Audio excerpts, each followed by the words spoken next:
Ce sera bien trop chargé cette année, Laurie. Les enfants de ta sœur ont besoin d'espace pour jouer, et tu sais comme la maison au bord de mer est petite. Peut-être l'été prochain. Le message de maman brillait sur mon écran. Ce mélange familier d'excuses et d'exclusions me serra la poitrine. Je levai les yeux vers la fenêtre de mon bureau d'angle. Au-delà des dunes, les ouvriers coulaient les fondations de ce qui deviendrait bientôt mon propre refuge face à l'océan.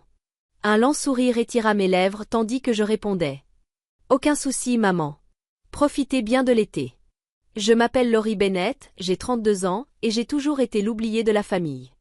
La discrète. La fiable. Celle qui se sacrifie pour que les autres soient à l'aise. Pendant ce temps, ma sœur aînée Anne, admirée et célébrée, avançait dans la vie avec son mari parfait et ses enfants dignes d'un album photo impeccablement mis en scène. Elle était l'enfant chéri. Moi, la célibataire obsédée par son travail, censée ne pas aimer les réunions familiales. Ce qu'ils ignoraient, c'est que 9 mois plus tôt, tout avait changé. Tout a commencé autour d'un café avec ma grand-mère, Éléonore.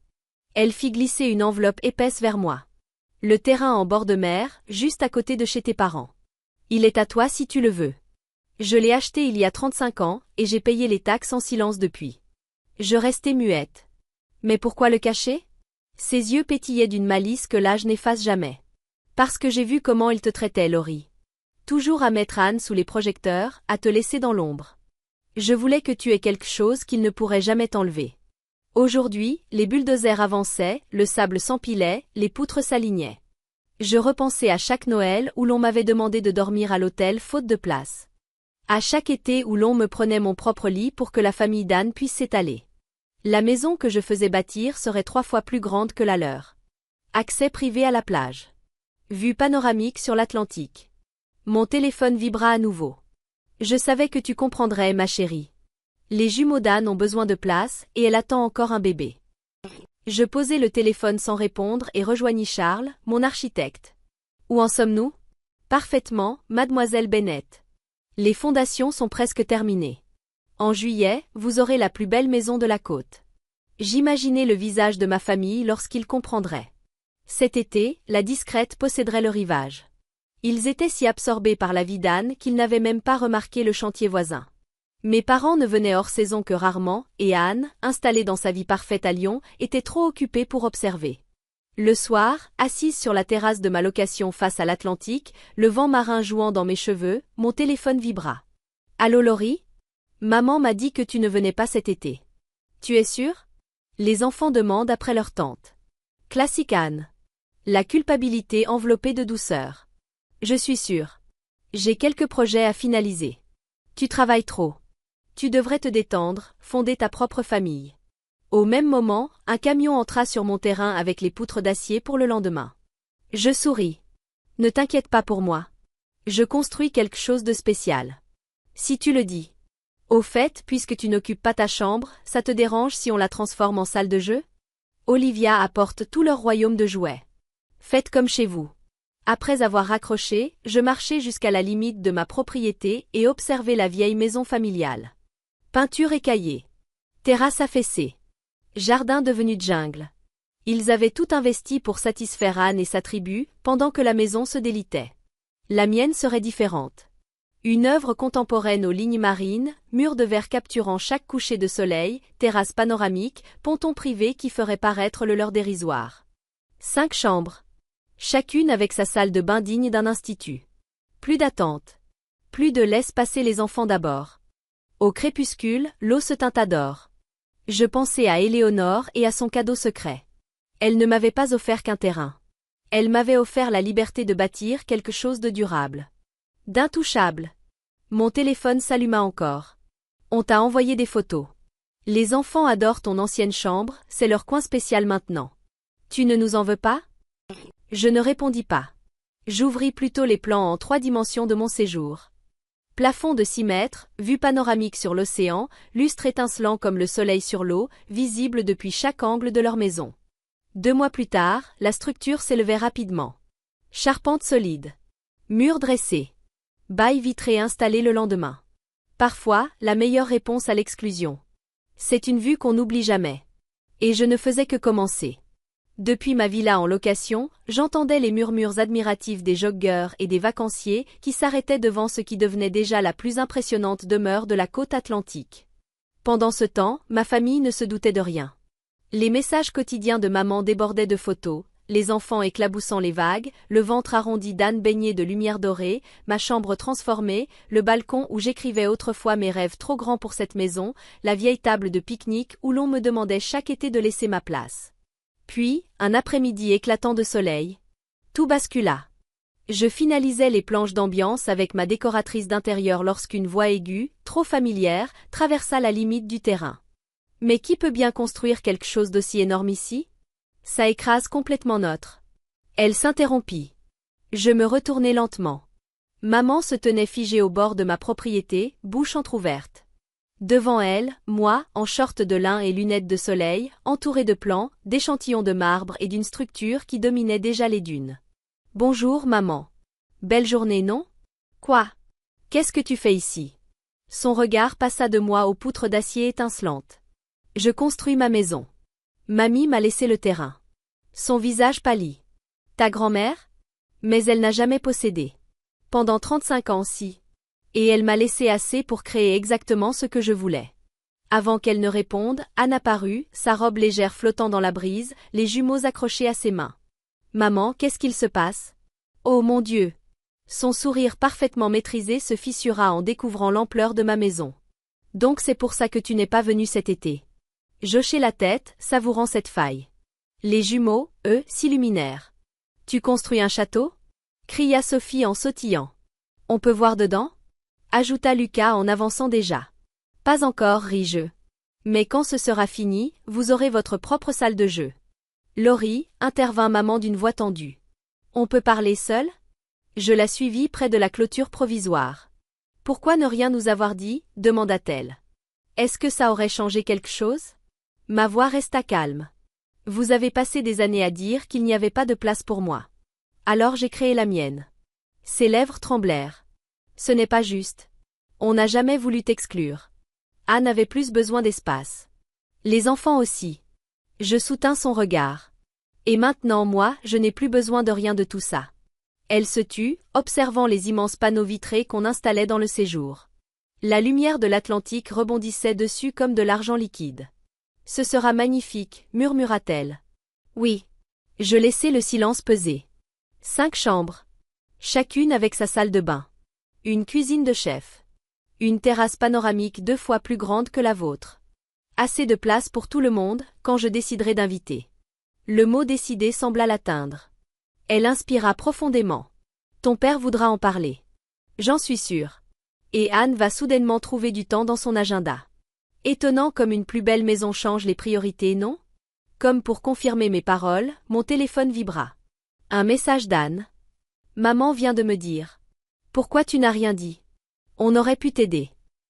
Je tendis l'écran à maman avec un léger sourire. Vous voyez? Ça commence déjà. Elle rougit. On a fait des erreurs, Laurie. De grosses erreurs. Oui. Mais ce n'est pas une vengeance. C'est moi qui trace mon propre espace. Un endroit où je n'ai pas besoin de permission pour exister. Au bord du chantier, les jumeaux collaient leur visage contre la barrière, fascinés par l'ossature de ma maison. Leur excitation était pure, intacte. On pourra venir quand ce sera fini, tata Laurie? Cria Sophie. Bien sûr. Je regardai maman droit dans les yeux. Il y aura toujours de la place pour la famille qui veut vraiment être là. Son regard s'adoucit. Elle fit demi-tour, puis s'arrêta. Ta grand-mère, elle avait vraiment compris. Oui. Elle voyait tout. Ils repartirent vers l'ancienne maison. Maman songeuse. Anne tirant les enfants à contre-cœur. Je sentis une paix profonde m'envahir. Ce n'était pas qu'une maison. C'était une déclaration. La preuve de ma valeur. Le soir, sur la terrasse de ma location, je levai mon verre face au soleil couchant. Merci, mamie, de m'avoir permis de bâtir plus grand que leurs attentes. Mon téléphone vibra encore. Papa. Il faut qu'on parle de cette histoire de maison. Je posai le téléphone et contemplai l'horizon embrasé. Le temps des discussions était terminé. Il était temps de construire. Fin août. Les finitions transformaient ma demeure en chef-d'œuvre côtier. Une équipe paysagiste venait d'achever un mur végétal de palmiers et d'oyas, créant une barrière élégante entre ma propriété et la maison familiale fatiguée par les ans. Mon ponton moderne s'avançait loin dans l'eau turquoise, avec un abri pour bateau et une plateforme ensoleillée capturant chaque reflet du coucher de soleil. Le contraste était saisissant. Pendant que l'on installait mes meubles sur mesure, j'aperçus une agitation inhabituelle chez mes parents. Maman arrachait les mauvaises herbes. Papa avait engagé des ouvriers pour réparer leur ponton affaissé. Et, surprise, Anne était venue en dehors de sa visite estivale habituelle, fin août, une première. « Laurie !» cria-t-elle en s'approchant, lunettes de soleil oversized sur la tête. « Ta maison est incroyable. »« Merci », répondis-je calmement en cochant les livraisons sur ma liste. Et cette fois, je n'étais plus l'ombre. Écoute, Jacques et moi, on pensait que… Non. Je ne la laissai pas finir. Son sourire vacilla. Tu ne sais même pas ce que j'allais dire. Tu allais proposer de déplacer vos vacances d'été chez moi, à la place de la maison familiale. Je soutins son regard. La réponse est non. Ces jours osirent. Allez, Laurie. Les enfants adoreraient. Et avec le nouveau bébé. Anne. Je la coupai net. Ce n'est pas votre solution de secours. C'est ma maison. Elle souffla, main sur les hanches. Pourquoi tu es si compliqué? On est une famille. Je ris doucement. Étrange. Je ne suis de la famille que quand vous avez besoin de quelque chose. Où était cet esprit-là quand on me disait qu'il n'y avait pas de place pour moi? Avant qu'elle ne réponde, papa apparut, le visage fermé. Tout va bien? Parfaitement, répondis-je en me tournant vers ma liste. Anne s'en allait justement. Ce soir-là. La dernière caisse déballée, je restai immobile dans mon grand séjour. Les baies vitrées du sol au plafond encadraient un coucher de soleil sur l'Atlantique, or fondu et rose incandescent. La sonnette retentit. Maman se tenait là, hésitante. « Je peux entrer ?» J'acquiesçai. Son regard balaya les plafonds vertigineux, les sols lumineux, la cuisine digne d'un magazine. « C'est magnifique, Laurie. Mamie aurait adoré. Elle a participé au plan.